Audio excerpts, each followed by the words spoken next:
Mesdames et messieurs, je voudrais, à vos grades et qualités, vous souhaiter la bienvenue et vous remercier sincèrement d'avoir répondu à l'appel du M19 pour cette rencontre que nous organisons ce soir, rencontre entre frères pour échanger sur la situation de notre pays. Je voudrais remercier les organisateurs pour avoir pris cette initiative qui nous permet, comme je le disais tantôt, de nous retrouver. Mais à travers vous, je voudrais remercier tous les frères togolais de la diaspora, qu'ils soient d'Europe ou d'Amérique ou ailleurs, d'Afrique, pour le travail immense que la diaspora est en train d'abattre aujourd'hui, pour que notre pays retrouve aujourd'hui une dignité.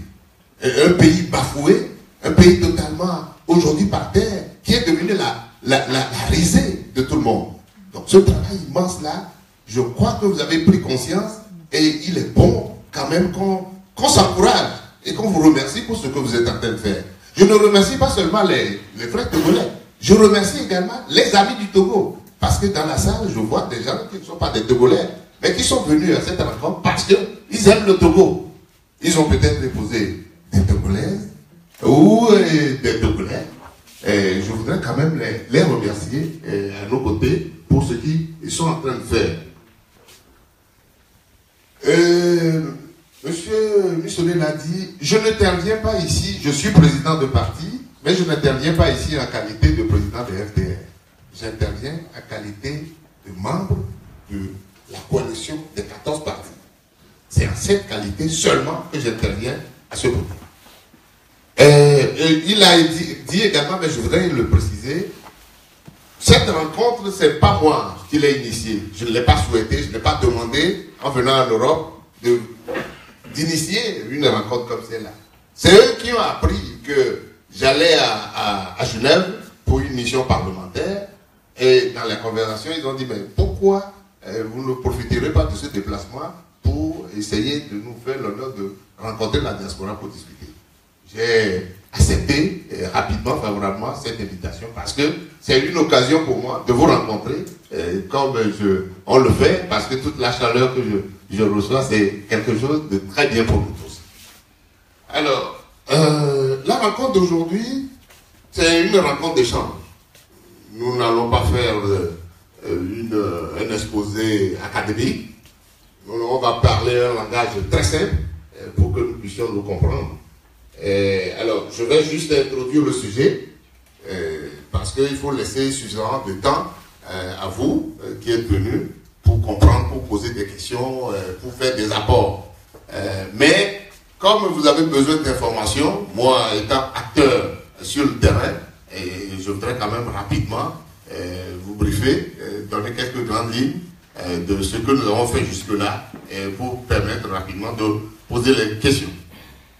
Alors, dialogue politique en cours, bilan, perspective, attente de la population et de la coalition vis-à-vis de la diaspora. C'est le thème que les organisateurs ont proposé. Alors, pour l'aborder rapidement, je prendrai la première partie qui est le bilan du dialogue, bilan et perspective du dialogue. Mais comme il y a peut-être vous Togolais, vous connaissez déjà tout ce que je vais dire en préliminaire parce que je vais introduire, faire un petit rappel pour situer, planter le décor. Vous, ce que je vais dire, vous le savez déjà, peut-être les gens qui ne sont pas du Togolais, en 2 secondes. Je dirais que notre pays, comme je l'ai dit aujourd'hui, est un pays qui est dans une situation totalement difficile.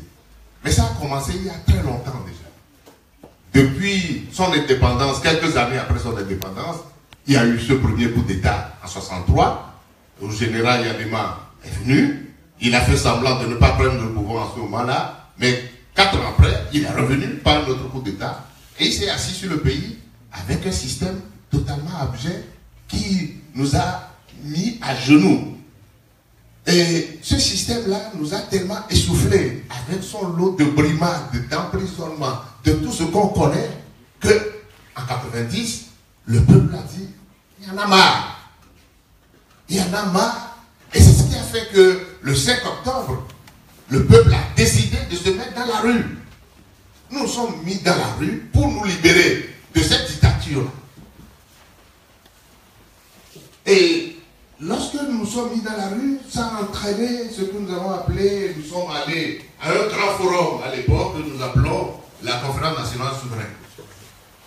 Et dans la foulée, nous avons adopté une constitution en 1992.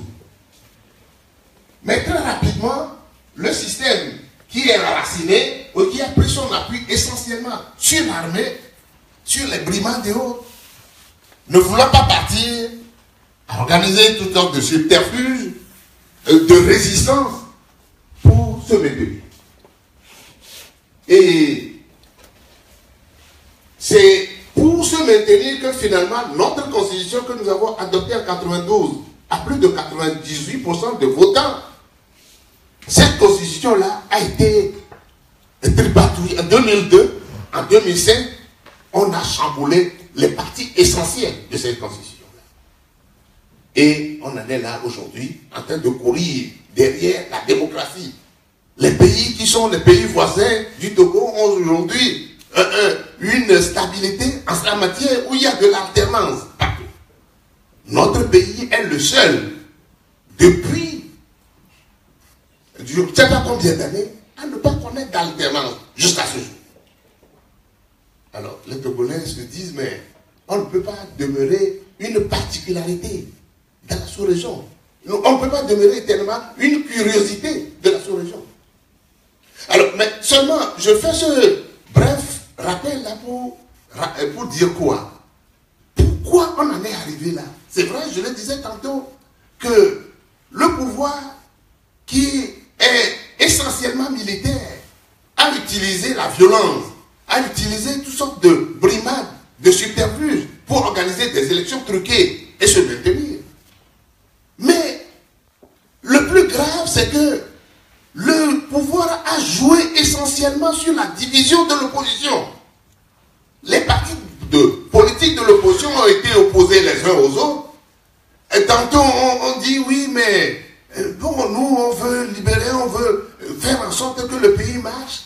Mais il y a certains qui sont trop rigueux, ils sont trop ils sont trop difficiles. Vous venez, vous allez nous accompagner, et puis après on va aller tout doucement vers ce que vous souhaitez. Mais tous ceux qui se sont essayés à ce jeu-là l'ont appris à leur dépens. Parce que c'est un pouvoir totalement, je dirais, quel est l'adjectif que je leur donnerai, mais qui sont tellement, je ne dirais pas malin, le malin, le mot n'est pas fort. Et ils ont utilisé justement cette stratégie-là de division pour se maintenir à ce jour. L'exemple le plus vivant, je dirais, c'est Gilles Christ Olympio aujourd'hui. Lorsque vous prenez Gilles Christ Olympio depuis les années 90 jusqu'à aujourd'hui, même bien avant, mais c'était un monument. Quelqu'un qui était adulé par tous les Togolais. Lorsqu'il descend à Lomé, mais tout Lomé est bloqué. Mais progressivement, par ce jeu difficile, bizarre, là, ils ont réussi à le détacher pour faire de lui aujourd'hui ce qu'il est devenu, pratiquement une épave politique. Alors, les Togolais que nous sommes, chacun de nous, partis politiques, nous avons finalement compris que ce n'est que dans l'unité que nous pouvons vaincre, nous pouvons gagner ce combat. Alors, lorsque le pouvoir s'est maintenu depuis des années, il y a eu effectivement des découragements. La population s'est démobilisée. Mais au début des années, de l'année 2017, il y a une réorganisation qui commençait à prendre corps. Création du groupe des 6, rapprochement avec le CAP 2015, et puis le 19 août, comme quelque chose d'extraordinaire, et c'est nous avons vu que les Togolais, qu'on croyait totalement tétanisés et fatigués, se sont mis dans la rue à l'appel du PNP. Mais c'est quelque chose que nous avons tous salué. Et nous avons dit, mais le mouvement qui vient de naître là, il ne faut pas le laisser s'éteindre. Parce que ce que nous avons compris, aucun parti pris isolément aujourd'hui face à ce pouvoir ne peut seul gagner cette bataille. Nous devons nous entraider, nous devons nous donner la main. C'est pour ça que lorsque le PNP a lancé ce mouvement-là, les autres partis ont dit, mais qu'à cela nous tient, aidons-le, mettons-nous ensemble pour continuer la bataille. Ce n'est que comme ça que nous allons gagner. Et c'est ce qui a entraîné la création de la coalition des 14 partis politiques. Et depuis le 19 août, nous sommes mis dans la rue. Il y a eu des démonstrations gigantesques de mobilisation des populations à Lomé, à l'intérieur. Et vous, au niveau de la diaspora, vous avez pris le relais. On a vu tout ce que vous avez fait ici à Bruxelles, ailleurs, à Berlin, à Paris. On a vu la grande mobilisation. Alors, depuis ce moment-là, le problème du Togo est connu du monde entier. Partout, les Togolais ont dit, mais nous avons décidé maintenant de prendre notre destin en main.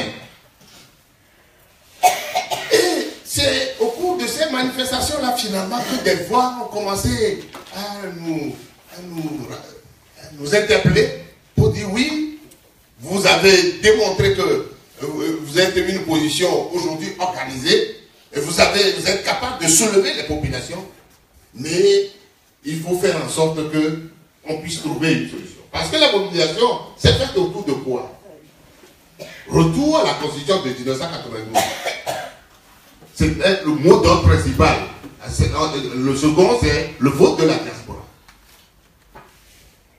Alors, comment faire pour que nous puissions retrouver une constitution normale? C'était ça, le problème. Donc, finalement, on nous a appris que les chefs d'État de la CEDEAO se sont réunis, puisque le nôtre aujourd'hui est le président de cette institution. On nous dit, il faut aller au dialogue. C'est vrai que les Togolais aujourd'hui sont fatigués de dialoguer, parce qu'on nous dit que nous sommes aujourd'hui au 28e dialogue. Alors, à ce moment-là, certains nous ont dit, mais pourquoi encore dialoguer? On ne veut plus de dialogue parce que le mouvement-là, il faut faire en sorte que celui qui nous gouverne aujourd'hui indûment puisse partir. Mais en tant qu'opposition, nous avons réfléchi aux enjeux.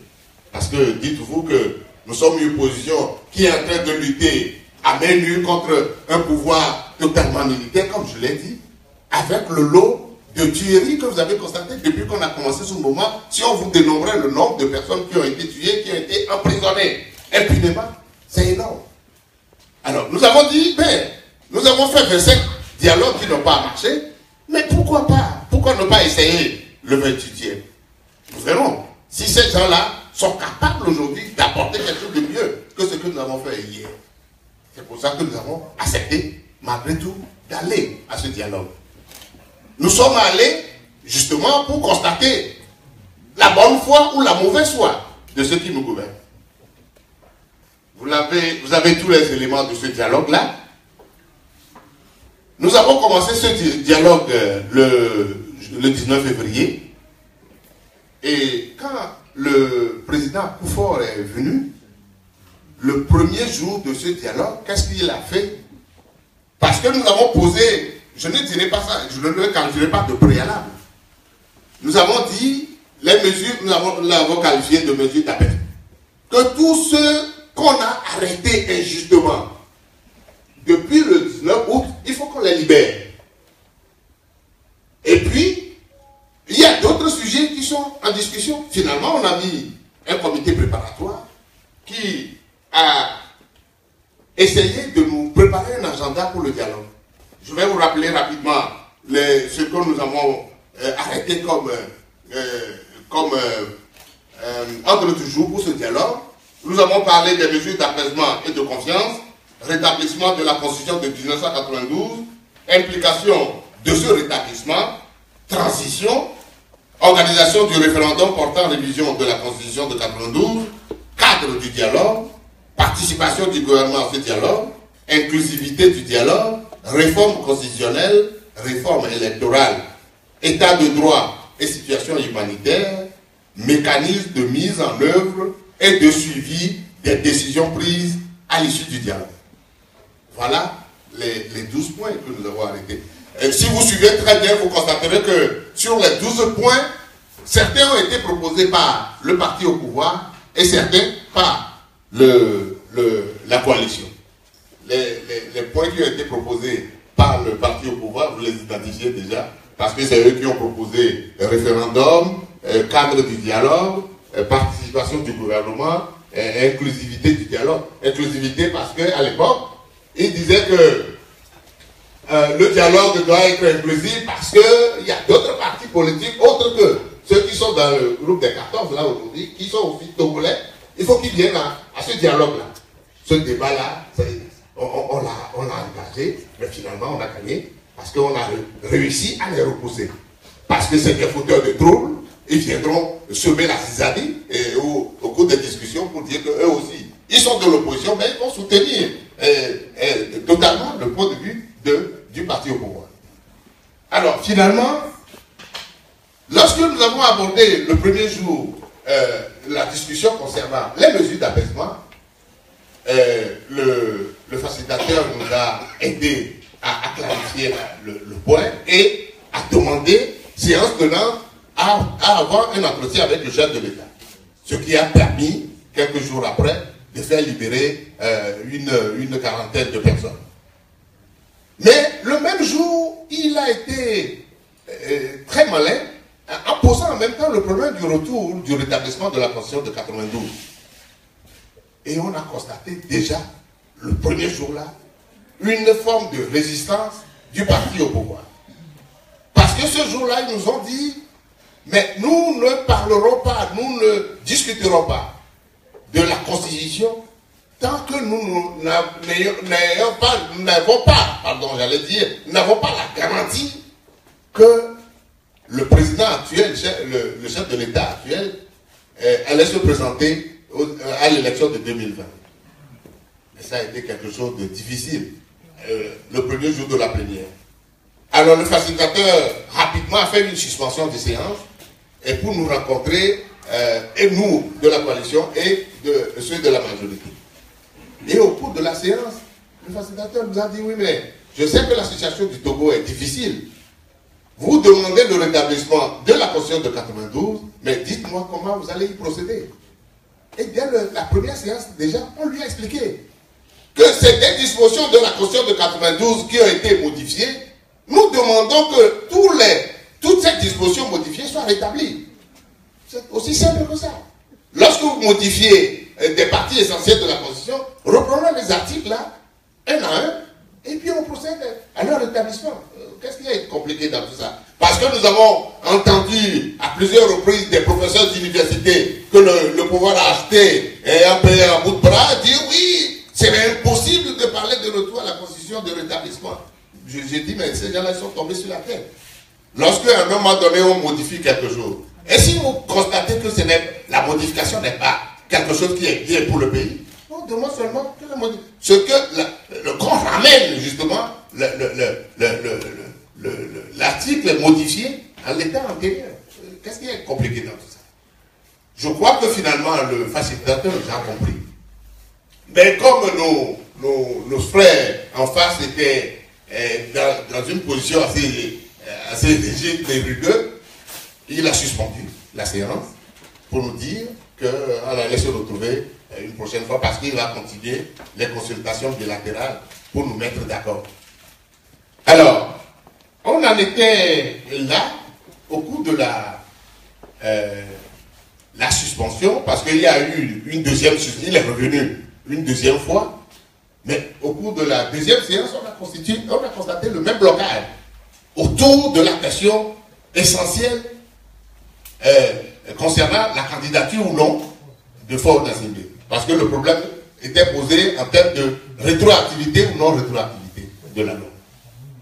Donc, au cours de la deuxième séance également, on ne s'est pas entendu Et il y a également une suspension, il est reparti. Mais je rappelle qu'au cours de la première séance, il avait posé le problème de la suspension de nos manifestations de rue. Parce que, disait-il, le climat apaisé qui va être qu'on va constater par la suspension des manifestations lui permettra de faire plus sereinement, d'accomplir sereinement sa mission. Difficilement nous avons accédé, mais en disant en même temps aux facilitateurs que nous avons constaté également que le pouvoir en place est en train d'organiser de manière unilatérale les élections. Alors, au même moment où vous nous demandez une suspension provisoire des manifestations, demandez également au pouvoir de suspendre l'organisation des élections. Ça a été un débat difficile parce que le jour où la question a été posée, mais c'est le facilitateur seul qui était en face de la délégation du pouvoir. Nous, on était des spectateurs parce que le facilitateur leur disait le jour-là, mais ce que vous dites là, le fait n'a pas de sens. Vous ne pouvez pas parler de dialogue parce que vous êtes en situation difficile et au même moment vous organisez tout seul les élections. Mais les structures avec lesquelles vous organisez aujourd'hui les élections, la CENIO, font partie de ce qu'on va discuter après, puisqu'on parle également du cadre électoral. Alors, lorsqu'on va aborder le problème du cadre électoral, de quoi alors on va discuter si vous utilisez cette structure-là contestée par l'opposition, vous les utilisez pour organiser sur les élections. Ils n'ont pas voulu entendre raison. Et dès que le facilitateur est reparti, on a constaté qu'ils ont continué en nommant des représentants dans les structures démembrées de la CELI, c'est-à-dire les présidents de CELIO. Et lorsque nous avons appris cela, nous avons écrit au facilitateur, nous avons écrit au ministre de l'administration pour dire nous considérons que le parti au pouvoir a rompu les engagements que nous avons pris et que nous sentons libérés aussi de notre propre engagement et nous reprenons les manifestations de rue. C'est ce que le facilitateur a appris et il nous a invités à Accra. On est allé à Accra pour aller discuter avec lui pendant des heures et nous avons tenu à organiser ces manifestations. Il dit, mais si vous commencez déjà en ce moment à organiser des manifestations de rue, ça veut dire que le dialogue est terminé. Mais laissez-moi juste une semaine, je vais aller à Lomé, je vais rencontrer les autorités togolaises pour les amener à arrêter le processus d'organisation unilatérale des élections. C'est le chef d'État, nous avons accepté, lui donner cette chance-là de venir à Lomé. Il a envoyé également une délégation, à Lomé. C'est au même moment que s'est posé le problème de Paratao, où on a dit qu'on allait aller bastonner les gens. Eh bien, la délégation qui est venue est allée également à Paratao pour aller enquêter, pour aller s'informer. Et quelques jours après, il a envoyé son ministre de la Sécurité, M. Kandapa, nous dire que oui, il a toutes les informations, mais il ne voulait pas nous les transmettre par personne interposée, que lui-même va venir à Lomé. Et c'est ce qui a fait l'objet du 3e round qu'on a eu le vendredi 23 mars dernier. Et qu'est-ce qu'on a constaté? Il est venu nous dire, oui, le pouvoir a arrêté l'organisation des élections et que par conséquent, on peut sereinement maintenant reprendre les discussions. Mais après quelques heures de discussion en plénière, il a fait une suspension pour nous retrouver en consultation bilatérale. Et c'est au cours de cette consultation qu'il nous a dit, mais j'ai compris ce que vous demandez, vous de la coalition, vous de l'opposition, vous voulez le rétablissement de la Constitution. Mais est-ce que vous pouvez nous dire aujourd'hui les dispositions essentielles qui sont dans cette Constitution, lorsqu'on les rétablit, on peut avoir le sentiment, vous pouvez avoir la certitude que vous avez retrouvé presque la Constitution de 92. Les nôtres, moi j'étais déjà parti à ce moment-là, mais les nôtres ont fait les incises pour finalement arrêter au cours de la discussion 5 points. Les 5 points qu'ils ont arrêtés au cours de cette discussion sont les suivants. les conditions d'éligibilité du président de la République, la limitation du mandat avec la mention « en aucun cas, nul ne peut faire plus de 2 mandats », le mode de scrutin est une nominale à 2 tours pour l'élection du président de la République, les prérogatives, le mode de désignation du Premier ministre, la recomposition de la Cour constitutionnelle. Voilà les 5 points qu'ils ont, comme essai, comme un ballon d'essai, qu'ils ont proposé aux facilitateurs en disant que si nos adversaires acceptaient ce point-là, ce que nous demandons, c'est que nous laisserons de côté les problèmes concernant le cadre électoral parce que nous souhaitons mettre en place un gouvernement de transition. C'est-à-dire qu'on obtient les réformes essentielles là et on met à côté un gouvernement de transition qui se chargera de la révision de toutes les lois concernant les élections et qui nous permettra de préparer ensemble, de manière consensuelle, les élections locales, législatives et présidentielles. Alors, la condition également que les nôtres ont posée, que la disposition concernant l'article 59 de la Constitution qui dit en aucun cas nul ne peut faire plus de mandat, si on rétablit cette disposition-là pour nous, fort d'assimiler le peut être candidat. Alors, ce que il a discuté avec nous, il a répercuté sur nos amis du pouvoir, qui ont dit non, qu'eux ils estiment que la Constitution de 92 a été obtenue dans des conditions de comment on dit ça, d'exclusion, parce qu'eux ils étaient exclus à l'époque au moment où on votait cette constitution-là, etc. Donc par conséquent, dire aujourd'hui que modifier une partie de cette constitution avec pour conséquence d'empêcher quelqu'un, un Togolais, d'être candidat en 2020, eux, ils l'accepteront jamais. Bon. Okay. Alors, nous sommes revenus, les nôtres sont revenus en plénière. Le point a été fait en plénière et la coalition a dit clairement en plénière, en face de nos amis du pouvoir, que le fait que nous ayons fait cet effort-là pour ne plus considérer les 47 articles modifiés, mais en les ramenant à 5 essentiels, et qu'on ne voit pas de réponse favorable du côté du pouvoir, pour nous considérons cela comme un cas de rupture même du dialogue. Et qu'il prend une note que nous décidons en ce moment, à partir de ce moment-là, de reprendre les manifestations de rue. Parce que les gens nous reprochent d'avoir accepté de suspendre les manifestations de rue, alors que le pouvoir a l'impression qu'il est en train d'organiser un dilatoire pour nous maintenir dans ce dos-là. Le facilitateur dit oui, mais lui, il ne peut pas nous interdire de manifester. Personne d'ailleurs, même le pouvoir ne peut pas nous interdire de manifester. Mais seulement ce qu'il dit, c'est que lorsque nous allons reprendre les manifestations de rue, ça veut dire que le dialogue n'a plus d'issue.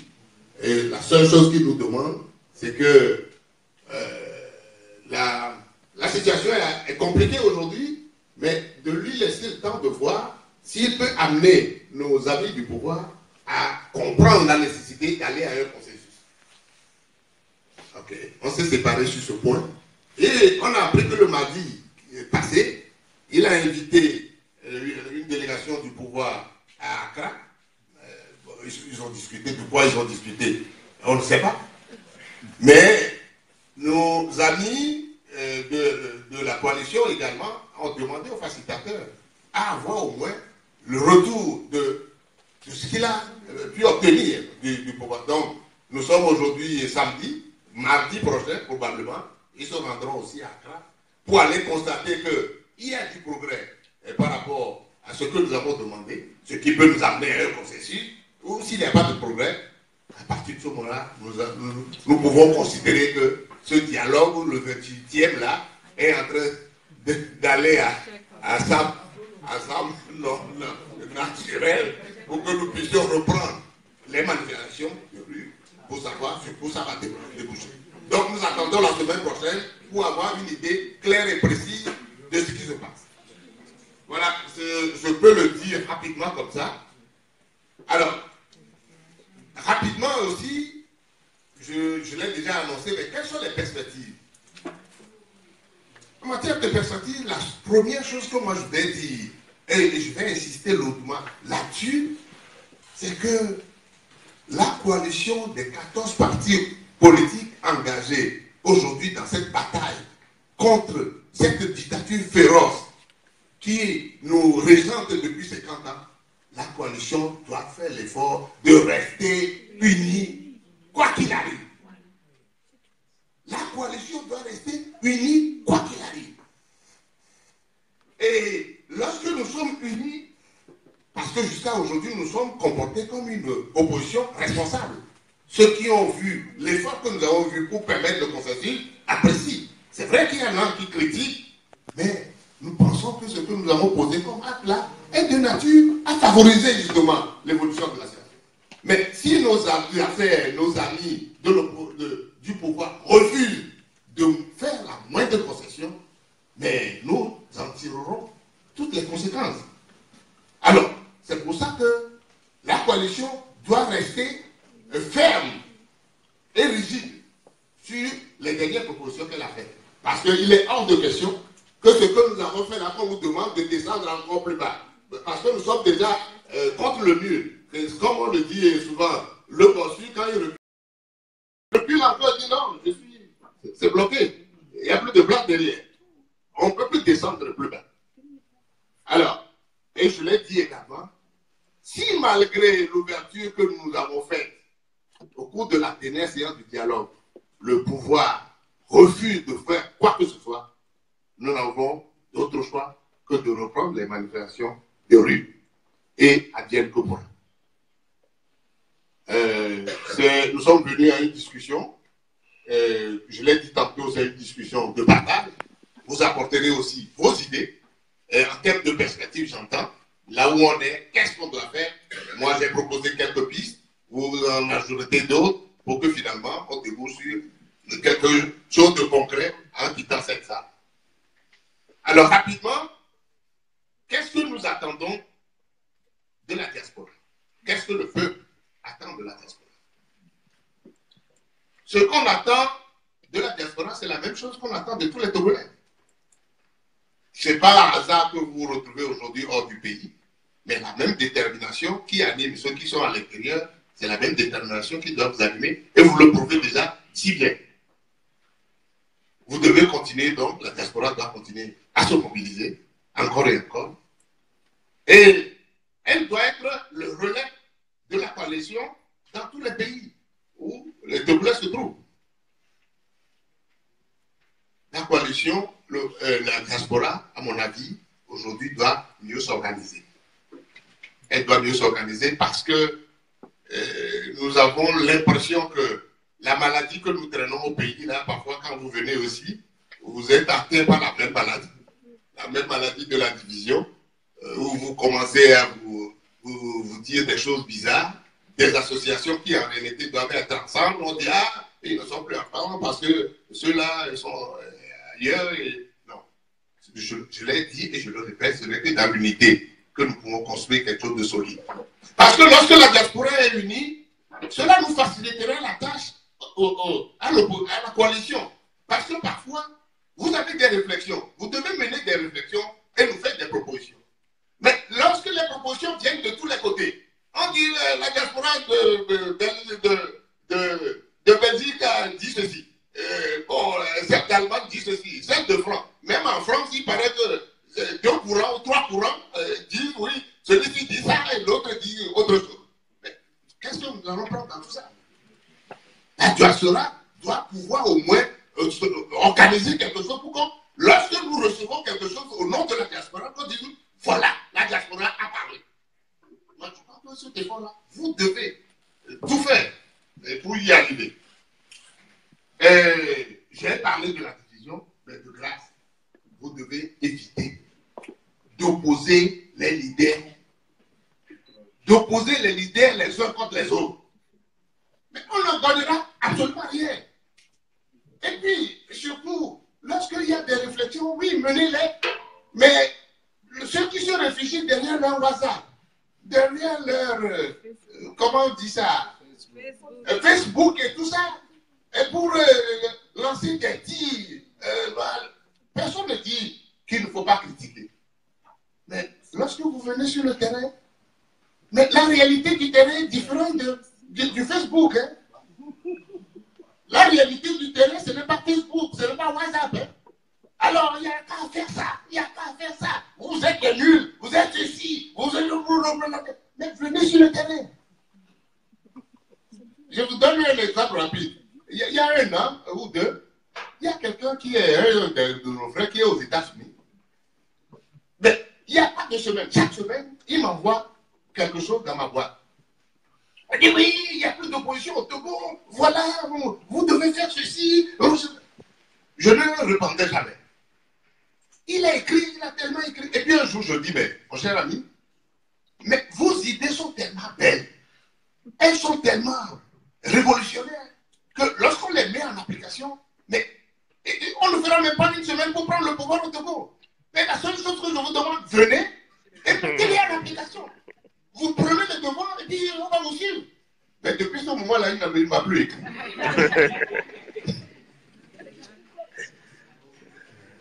Alors, j'ai dit l'essentiel.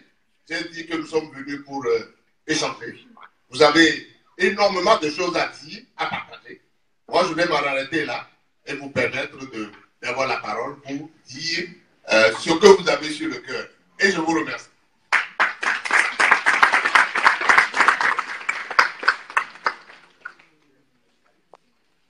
Alors, nous remercions Maître Apéron pour son introduction qui est, je pense, assez complète, qui nous permet déjà de poser les différents axes pour la discussion que nous aurons à avoir.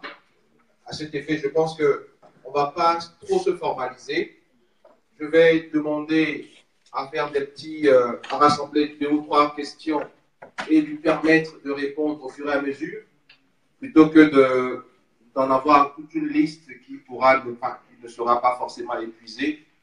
Et je demanderai également pour les intervenants qui le souhaitent, dès que de lever la main, il y a un micro qui est juste derrière, qui se promène, donc on vous l'apportera. Et la personne se présente si elle le souhaite. Je n'ai aucune obligation à cet effet. Elle se présente et elle pose la question dans la langue. Je ne sais pas si tu parles combien de langues. Le Mina, le Wachi. Je me sais un peu accablé, mais je ne vais pas. Oh, ok. Donc, juste pour dire que, bon, il y a un panel.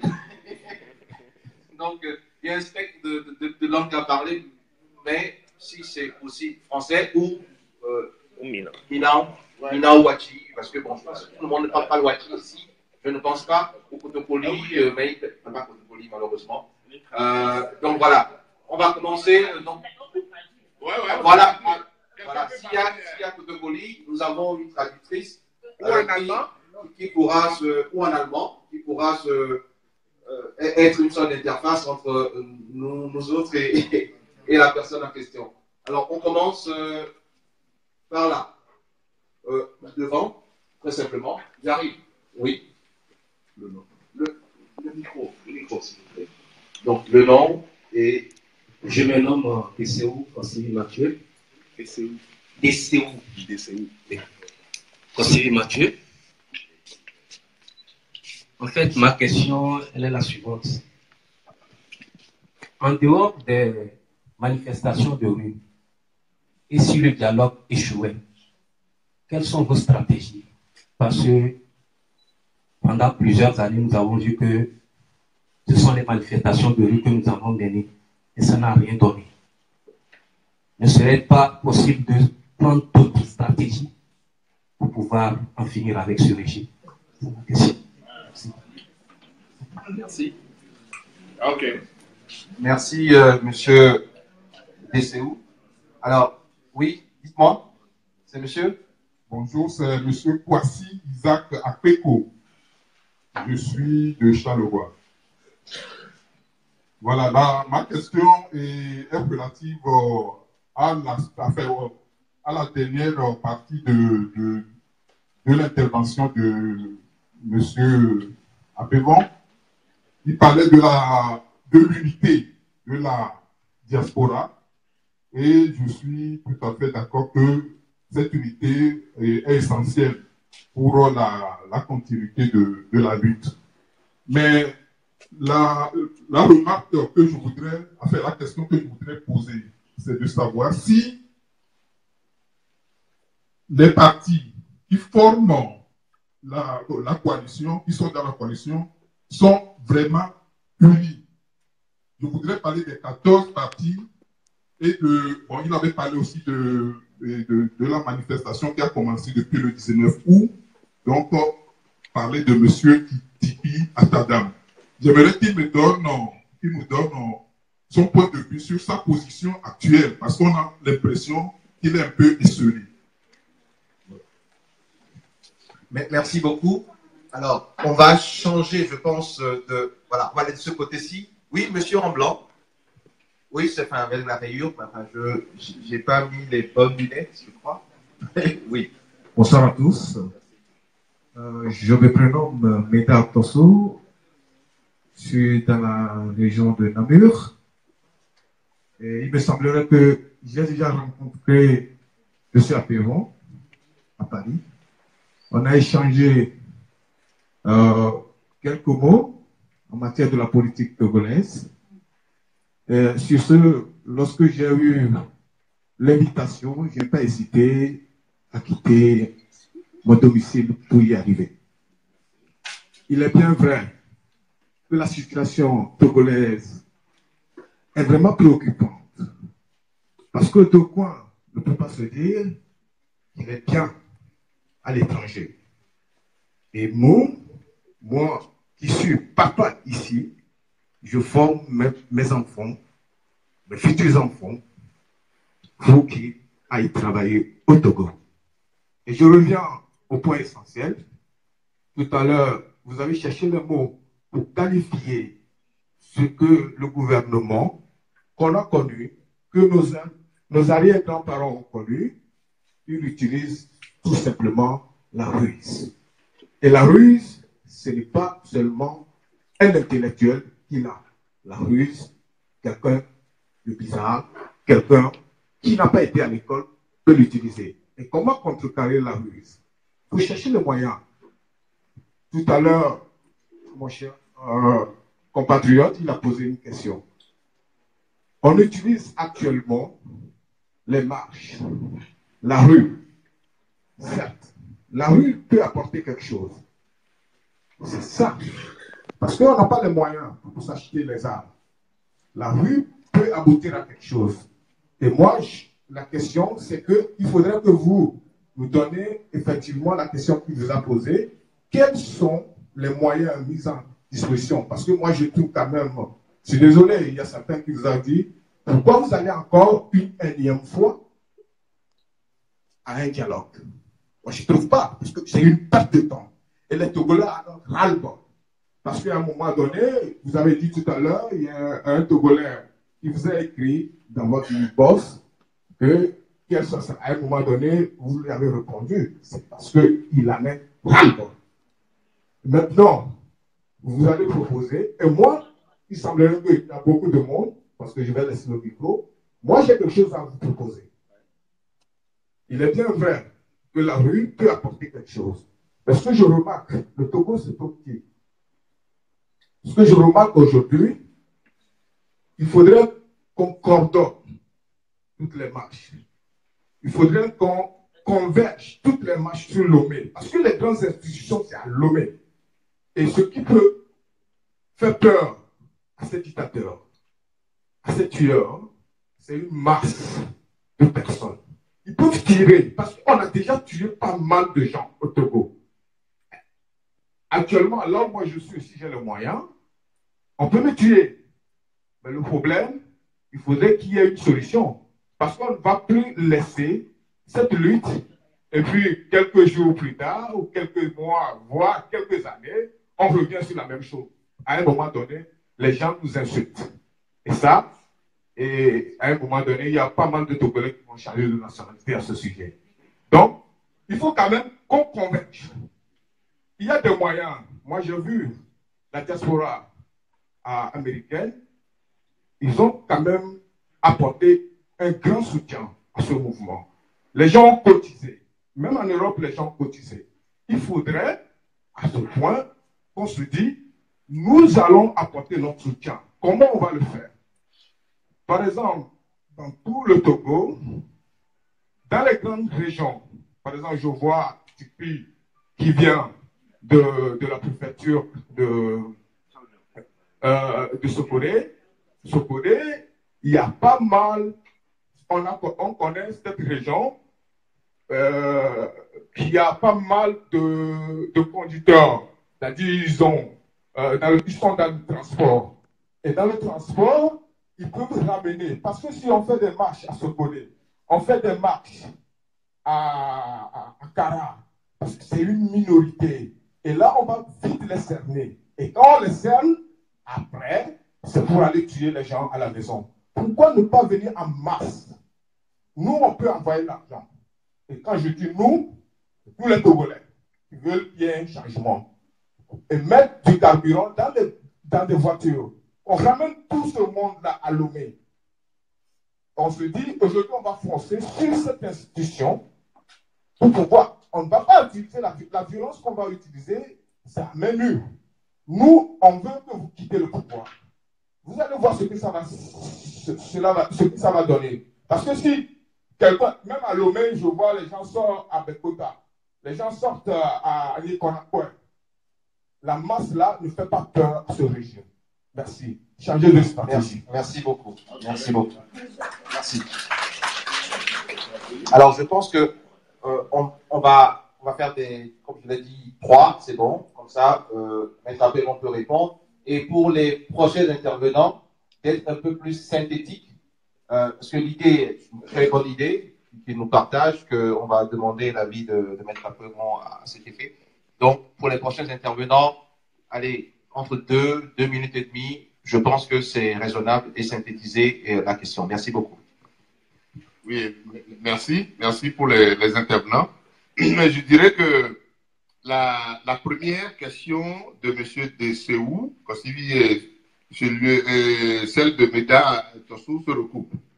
Il parle des manifestations, à quoi ça sert, si ça échoue, est-ce que nous avons d'autres stratégies? En répondant un peu au premier, je dis oui. Lorsque vous êtes dans une organisation comme ce que nous faisons aujourd'hui, il faut permanemment réfléchir. Savoir que lorsque vous procédez ou vous utilisez telle stratégie et qu'à un moment donné, vous voyez que ça ne marche pas, qu'est-ce qu'on peut faire d'autre? Mais les stratégies, ça ne se discute pas sur la place publique. Même si on pense à quelque chose, je ne vous le dirai pas ici, que oui, mais voilà, c'est à quoi on est en train de penser. Mais seulement ce que vous devez savoir, c'est que, en réalité, nous sommes en face d'un pouvoir totalement, comme je l'ai dit tantôt, féroce militaire. Le terrain sur lequel ce pouvoir nous a attendus, mais nous ne sommes pas tombés dans le piège, c'est justement de dire que oui, ok, les manifestations de rue ne donnant plus rien, donc ok, nous allons organiser quelques grabuges avec entre quelques 2 ou 3 personnes, et puis nous aussi on va aller les attaquer. Mais sur ce terrain-là, je vous assure que nous partons perdants dès le départ. Nous partons perdants. Parce que tous ceux qui prônent, oui, prenons les armes, allons faire ceci, mais lorsque vous pensez à une stratégie comme celle-là, mais réfléchissez sérieusement aux conséquences avant de le dire. Parce que pour aller à une stratégie militaire, il faut avoir les moyens. Les moyens pour affronter ce que moi je vois là sur le terrain, ce n'est pas quelques 2 ou 3 Kalachnikovs pour aller faire. Vous faites ça, ils vont profiter pour décimer. Tous ceux qui peuvent décimer. Parce que lorsque vous faites ça, vous ratez, mais ça n'est fini pour notre démocratie au moins pendant 20 ans. Alors, je sais qu'il y a possibilité aujourd'hui pour changer le Togo. Mais je vous assure, les manifestations que nous avons commencées le 19 août jusqu'à aujourd'hui, la manière dont ça a ébranlé ce pouvoir-là, mais je vous assure, mais pourquoi ils ont couru pour aller demander dialogue, etc., etc., mais avant de se braquer aujourd'hui. C'est parce qu'il est arrivé un moment où il n'arrivait plus à tenir. L'économie togolaise allait sombrer si on avait continué les manifestations. Ils le savaient. Alors c'est pour ça qu'aujourd'hui, ils ont intérêt, ils ont considéré qu'ils ont intérêt à aller vers le dialogue. Mais qu'est-ce qui a fait que, malgré la manifestation là, nous n'avons pas réussi à les ébranler totalement. Et c'est là où je rejoins la proposition de Médard. Mais c'est vrai que nous disons, lorsque vous regardez un peu les chiffres, nous disons que nous avons réussi à sortir 700 000 personnes et au-delà dans la rue. Mais si vous prenez la population de Lomé seule aujourd'hui, mais on est plus de 2 millions à Lomé. Et ce que je constate malheureusement, c'est que lorsque vous allez démarrer une marche à Kakoto ou, comment vous appelez ça, à Dewi et autres, mais vous circulez, mais il y a des Togolais qui s'agglutinent tout au long de la rue. Ils sont là, au bord de la rue, et vous dites, oh, bravo, merci, bien, on les dit, là. Alors, ce que moi je leur dis souvent, bien, on les dit, mais qu'est-ce que vous faites? Qu'est-ce que vous faites? Vous constaterez que dans plusieurs quartiers aujourd'hui à Lomé, vers les, comment on dit ça, vers Baie, vers, etc., il y a énormément de Togolais qui sont en phase avec l'opposition, mais qui ne sortent pas. C'est vrai qu'il a fait une proposition que nous y avons pensé, nous aussi, une fois, qu'il faut converger les gens vers Lomé. Mais il faut d'abord que ceux qui sont à Lomé se lèvent d'abord. Alors, c'est à cela que nous pensons. L'une des stratégies, ça je peux vous le dire, ce n'est pas caché, c'est qu'avant qu'on ne reprenne une marche maintenant à Lomé, nous avons projeté de descendre dans les quartiers. C'est-à-dire que la coalition organise des sensibilisations au niveau de tous les quartiers de Lomé pour aller réveiller tous les Togolais qui sont dans ces agglomérations-là, pour que lorsque nous allons lancer encore un jour une marche à Lomé, on puisse avoir au moins 1 million, 2 millions de Togolais dans la rue. Et pourquoi ne pas réfléchir à faire descendre effectivement ceux qui sont de l'intérieur pour venir gonfler le nom? Ça, c'est des choses auxquelles nous sommes en train de penser. Mais, de grâce, ceux qui prônent les positions musclées, je vous assure, réfléchissez-y mûrement. Parce que ne faites pas en sorte que ce que nous avons commencé et qui nous permet d'avoir justement de l'ascendance des atouts, on puisse les braver, les brader sans réflexion. Alors, on me demande si les 14 partis de l'opposition aujourd'hui sont réellement unis. Oui, nous avons créé une coalition de 14 partis politiques avec un mot d'ordre clair. Jusqu'à aujourd'hui, nous sommes tous derrière ce mot d'ordre. Notre constitution, nous devons avoir la possibilité de rétablir les dispositions qui ont été modifiées.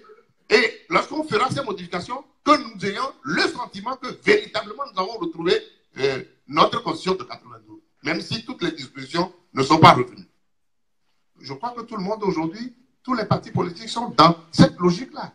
Il est vrai que lorsque nous avons fait la dernière rencontre, il y a eu quelques sorties, bon, peut-être pour essayer de titiller autres, de faire monter un peu les enchères. Ça, c'est normal. Lorsque vous êtes 14 partis politiques, ce n'est pas l'unanimisme. De temps en temps, vous aurez quelques petits écarts entre vous. Certains diront certaines choses et vous allez les ramener dans le rang. Mais ce n'est pas une raison de croire que la coalition est aujourd'hui en difficulté à telle enseigne que nous ne sommes pas unis. En tout cas, moi qui vous parle aujourd'hui, mon credo de tous les jours, c'est que ça ne servira à rien de dire, moi je vais conquérir le pouvoir d'État demain sans passer de tous les partis politiques. Parce que seul, en face de ces monstres-là, tu ne feras absolument rien. Tu ne pourras le faire. Alors, si nous savons qu'aucun parti ne peut le faire, à être réunis, à être dans la moule là, qui est la coalition de 14 partis politiques, pour aller véritablement à l'assaut de ce régime. Et c'est pour cette raison que je vous disais tantôt, parce que j'ai lu les plateformes, j'ai lu les écrits sur les WhatsApp, la manière dont derrière vos WhatsApp et autres, vos Facebook, vous provoquez. Ah oui, celui-ci a dit, les 13 là, oui, mais c'est eux qui ont vendu la lutte, c'est eux qui ont détruit, celui-ci est le meilleur, l'autre est le machin, le corrompu, le vendu. Si vous faites ça, je vous dis, vous n'avez rien à y gagner. Lorsque vous provoquez les gens comme ça, vous les opposez en disant oui, celui-ci est le meilleur, celui-ci machin. Il n'y a pas de meilleur parmi nous aujourd'hui tant qu'on n'aura pas vaincu le pouvoir de Faure Gnassingbé. Il n'y aura pas de meilleur. Personne ne peut dire oui, moi je suis le meilleur par rapport à ce qui se passe aujourd'hui tant qu'on n'aura pas gagné la bataille.